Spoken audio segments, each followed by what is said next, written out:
Hello everyone, this is doctor same. अच्छा जी, आज हम स्टार्ट कर रहे हैं पोस्टीरियर लोब। हमारे पास पिट्यूटरी का लास्ट पोर्शन जो है वो क्या है, पोस्टीरियर लोब है। अब देखिए हमारे पास पोस्टीरियर लोब से कौन कौन से हार्मोन रिलीज होते हैं, कैसे रिलीज होते हैं, ये सब हम स्टडी करते हैं। देखिए जी, यहाँ हमारे पास एडीएच और ऑक्सीटोसिन, ये दो हार्मोन जो है ये रिलीज होते हैं। सबसे पहले हम एडीएच का जिक्र करते हैं। देखिए जी, हर एक हार्मोन के लिए एक स्टिमुलस होता है। अब एटीएच के लिए कौन सा स्टिमुलस? सबसे पहली बात तो ये ना कि हमारे पास ये जो एडीएच और ऑक्सीटोसिन है ना, ये हमारे पास पोस्टीरियर पिट्यूटरी से रिलीज नहीं होते, लेकिन ये हमारे पास यहाँ स्टोर हुए होते हैं। एडीएच एंड ऑक्सीटोसिन, इसकी फॉर्मेशन कहाँ पर होती है? इसकी फॉर्मेशन जो है ये हाइपोथैलेमस के अंदर होती है। हमारे पास जो एसीटीएच और ये वगैरह ग्रोथ हार्मोन, उसकी जो है हमारे पास सिंथेसिस भी एंटीरियर पिट्यूटरी में होता था। कहाँ पर होता था? यहाँ पर। लेकिन जो हमारे पास एडीएच और ऑक्सीटोसिन है, उसकी सिंथेसिस यहाँ हाइपोथैलेमस में होता है। पोस्टीरियर पिट्यूटरी में जस्ट इनको स्टोर किया जाता है, एडीएच को और ऑक्सीटोसिन को यहाँ जस्ट स्टोर किया जाता है। तो हमारे पास mainly synthesis of ADH and oxytocin occur in the hypothalamus, they came store in the posterior pituitary, और जब जरूरत पड़ती है तो ये रिलीज होते हैं। अब हम सबसे पहले एडीएच का जिक्र करते हैं। एडीएच के लिए स्टिमुलस क्या होना चाहिए? ये क्या है? एंटी डायरेटिक हार्मोन है। एंटी डायरेटिक मतलब ये है कि ये यूरिन को बहुत कम कर देता है, एंटी डायरेटिक है। अब देखिए जी, इसके लिए हमारे पास स्टिमुलस क्या है? वो है वाटर लॉस। अगर एक बंदी से बहुत ज़्यादा स्वेटिंग हो रही है और उसकी ब्लड से जो है सारे का सारा वाटर निकल रहा है, तो यहाँ पर सलूट की कंसंट्रेशन क्या हो जाएगी?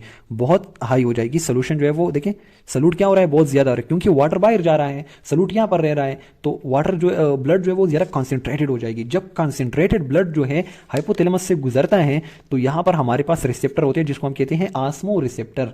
ये क्या है? ये आस्मो रिसेप्टर है, आस्मो रिसेप्टर। और ये किस चीज़ के ऊपर लगे हैं? ये हाइपोथैलेमस के ऊपर। और ये हाइपोथैलेमस के रिसेप्टर ये सेंस करते हैं कि ब्लड जो है वो बहुत ज़्यादा कंसंट्रेटेड हो गई है। हमने अब इसको क्या करना है? डाइल्यूट करना है। इसके अंदर हमें पानी डालना है ताकि ये ब्लड जो है ये ज़्यादा कंसंट्रेटेड ना हो। तो हम क्या कर देते हैं, यहाँ से जो वो है हमारे पास, वो यहाँ स्टोर हो चुका है एडीएच, यहाँ से उसको सिग्नल मिल जाता है और ADH is poured into the blood. ADH blood के अंदर डाला गया। अब हमारे पास एडीएच क्या कर देता है? एडीएच आ जाता है किडनीज में, और किडनीज में स्पेशली इंपॉर्टेंट है। देखिए जी, ये अपना पॉइंट आप लोगों ने बहुत इंपॉर्टेंट याद रखना है कि ये डेस्टल कन्वोल्यूटेड ट्यूब्यूल पर एक्ट करता है। अच्छा जी, ये कौन से ट्यूब्यूल है? डेस्टल कन्वोल्यूटेड ट्यूब्यूल। डेस्टल कन्वोल्यूटेड ट्यूब्यूल के करीब अगर एडीएच जो है क्या कर देता है? यहाँ पर एक्ट करता है। किस चीज पर? चैनल्स पर। ये चैनल्स है, देखिए जी, ये क्या? ये चैनल्स है। अब इन चैनल से पानी निकालकर कहाँ पर डाल देता है? Into the blood. वाटर जो है उसको रीएब्जॉर्ब किया जाता है, वाटर को रीएब्जॉर्ब किया जाता है थ्रू दिस चैनल। और इस चैनल को किसने ओपन किया? एडीएच ने। तो एडीएच ने क्या किया? Water into the blood. देखिए जी, हमारे पास क्या था यहाँ पर? देखिए जी, यहाँ फिल्ट्रेशन प्रोसेस होता है ना, एंडोग्लोमेरुलस, फिर वो सारे का सारा वाटर एंड सल्यूट यहाँ आ जाते हैं, वाटर सल्यूट सोल्यूशन की फॉर्म में।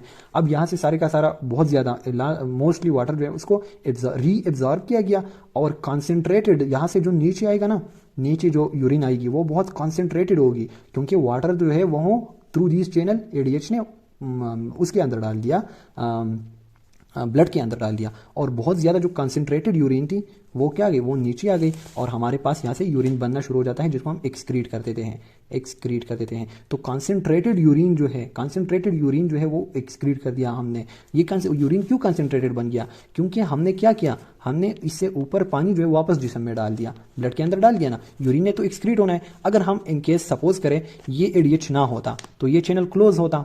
अगर सपोज करें ये एडीएच ना होता तो ये चैनल क्लोज होता तो जो वाटर यहाँ पर आ गया था हमारे पास फिल्ट्रेशन की सूरत में, वो भी जिस्म से निकल जाता। तो हमने यूरिन को कंसंट्रेटेड बना दिया, वाटर को देखिए जी, वाटर को हमने जिस्म में दोबारा से डाल दिया, रीएब्जॉर्ब कर दिया, ताकि वो यूरिन के जरिए लॉस ना हो। और यूरिन जो वो बहुत कंसंट्रेटेड बन गई, थोड़ी सी यूरिन बनेगी बहुत कंसंट्रेटेड, उसके अंदर सल्यूट्स ज़्यादा होंगे, वाटर कम होगा। जब हमारे पास बॉडी के अंदर, ब्लड के अंदर हमारे पास कंसंट्रेशन ठीक हो जाएगा, यहाँ से बहुत ज़्यादा अगर डाइल्यूट वो आएगा, डाइल्यूट है। अच्छा जी, वाटर जो है इसके अंदर डाल दिया गया था ना किडनी में। अब डाइल्यूट ब्लड जो है जब यहाँ जाता है तो आस्मो रिसेप्टर क्या सेंस करता है कि मेरे पास ब्लड जो है, अच्छा जी, जब डाइल्यूटेड ब्लड आ जाती है ना तो उसको पता चल जाता है कि अब हमारे पास जो है ये डाइल्यूट है, इसमें पानी की मिकदार ज़्यादा है। तो ऑस्मो रिसेप्टर जो है इसकी प्रोडक्शन जो है, सिंथेसिस को ज़रा कम कर देता है, और इसकी रिलीज जो है वो भी स्टॉप की जाती है, इसको रिलीज नहीं होने देता। So this is all about this system. Diuresis जो है वो हम मेनली यूरिन प्रोडक्शन को कहते हैं एंटी डायूरेटिक। इसका मतलब ये है कि यूरिन की प्रोडक्शन को इनहिबिट किया जाता है, मतलब उसमें से ज़्यादा पानी निकाल दिया जाता है और थोड़ा यूरिन बन जाता है। अगर पानी ज़्यादा हम पीते हैं ना तो फिर तो बहुत ज़्यादा यूरिन निकलता है ना, और वो यूरिन क्या होता है? डाइल्यूट होता है, उसमें सॉल्वेंट बहुत ज़्यादा होता है। अच्छा जी, अब हम दूसरा देखते हैं हमारे पास वो क्या है, वो है ऑक्सीटोसिन की रिलीज। देखिए जी, ऑक्सीटोसिन की रिलीज कैसी होती है, जब बच्चा पैदा होता है ना, पार्टूटेशन के दौरान उसका हेड जो है यहाँ पर रिसेप्टर्स के साथ लग जाता है। अब ये रिसेप्टर ब्रेन को सिग्नल देते हैं और ब्रेन जो है वो हाइपोथैलेमस सिंथेसिस ज्यादा कर रहा है और यहाँ से पोस्टीरियर पिट्यूटरी से रिलीज कर रहा है। ऑक्सीटोसिन आकर हमारे पास यहाँ लग जाता है, किस चीज के ऊपर, मायोमेट्रियम के जो मसल्स है उस पे लग जाता है, वहां पर रिसेप्टर्स है ऑक्सीटोसिन के लिए। अच्छा जी, ऑक्सीटोसिन जब यहाँ पर लग जाता है इन मसल्स के ऊपर, तो इसको इस तरह पुश कर देता है, कॉन्ट्रैक्शन पैदा करता है और वो पुशिंग जो है उसकी वजह से बेबी की बर्थ हो जाती है। अब ऑक्सीटोसिन की जो रिलीज है ना, वो वेव फॉर्म में होती है। वेव फॉर्म मतलब ये है कि कभी ये जो है बहुत ज़्यादा अमाउंट में रिलीज हो रहा है, कभी बहुत कम, ज़्यादा कम, ज़्यादा कम। अच्छा जी, तो ये बात आप लोगों ने याद रखनी है कि इस तरह लीनियरली जो है वो प्रोड्यूस नहीं हो रहा, लेकिन कभी ज़्यादा कभी कम, कभी ज़्यादा कभी कम, इसी तरह वेव फॉर्म में। और ये वेव फॉर्म क्यों इंपॉर्टेंस है, क्योंकि देखिए जी, अगर हम इस तरह एक ही फॉर्म में बहुत ज़्यादा रिलीज करेंगे ना, तो इससे एक तो वो जो है यहाँ पर हाइपोक्सिया की कंडीशन क्रिएट हो सकती है, क्योंकि कॉन्ट्रैक्शन के साथ ब्लड वेसल्स भी चिपक जाएंगे, तो यहाँ बहुत ज़्यादा डैमेज आ सकता है। तो इसीलिए इसको वेव फॉर्म में रिलीज किया जाता है कुदरती तौर पर।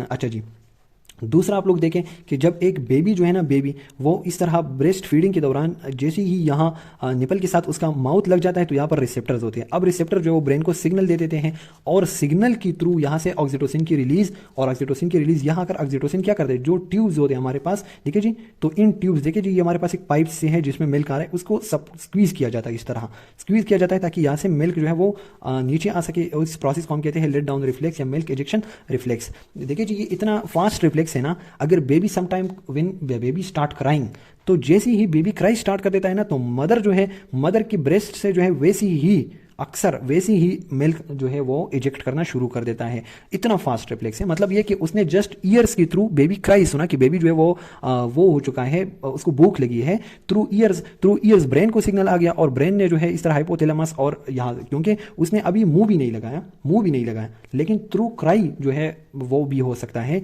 इसकी रिलीज हो सकती है, लेकिन ये इतना ज्यादा रिलीज नहीं होता थ्रू क्राई। लेकिन जब बेबी जो है यहाँ उसकी माउथ लगती है, रिसेप्टर स्टिमुलेट होते हैं, उसी वजह से ये सिस्टम चलता है। सो this is all about posterior lobe. इंशाल्लाह नेक्स्ट लेक्चर में हम थायराइड ग्लैंड पढ़ेंगे। कि जी, मैं जल्दी से ओवरव्यू करता हूँ। ओवरव्यू कैसे करता हूँ कि हमारे पास एक कंसंट्रेटेड ब्लड यहाँ पर आ गई। कंसंट्रेटेड ब्लड को जो है हाइपोथैलेमस ने सेंस किया थ्रू ऑस्मो रिसेप्टर और यहाँ से एडीएच की रिलीज कर दी। एडीएच क्या करता है, वो हमारे पास किडनी के अंदर जाकर डिस्टल ट्यूब्यूल से वाटर को ब्लड के अंदर डाल देता है। जब वाटर ब्लड के अंदर आ जाता है तो ब्लड डाइल्यूट हो जाता है और एडीएच की रिलीज जो है वो स्टॉप की जाती है। दूसरा आप लोग देखें कि जैसे ही बेबी का हेड यहाँ लग जाता है या इसका माउथ जो है यहाँ लग जाता है, तो दोनों से ब्रेन को इन्फॉर्म किया जाता है। ब्रेन हाइपोथैलेमस जो है ऑक्सीटोसिन की रिलीज, ऑक्सीटोसिन आकर यहाँ पर स्क्वीजिंग करता है ताकि मिल्क निकल सके और यहाँ इसको कॉन्ट्रैक्ट करता है ताकि बेबी जो है पैदा हो सके। This is all about these two hormone. देखिए जी, हमारे पास क्या एक इंपॉर्टेंट चीज है, आप लोगों ने याद रखें कि lower level of progesterone at the end of pregnancy, जब प्रेगनेंसी ने खत्म होता है ना, तो प्रोजेस्टेरॉन जो वो सबसे लोअर लेवल पर होते हैं। ये बात आप याद रखिए। अच्छा जी।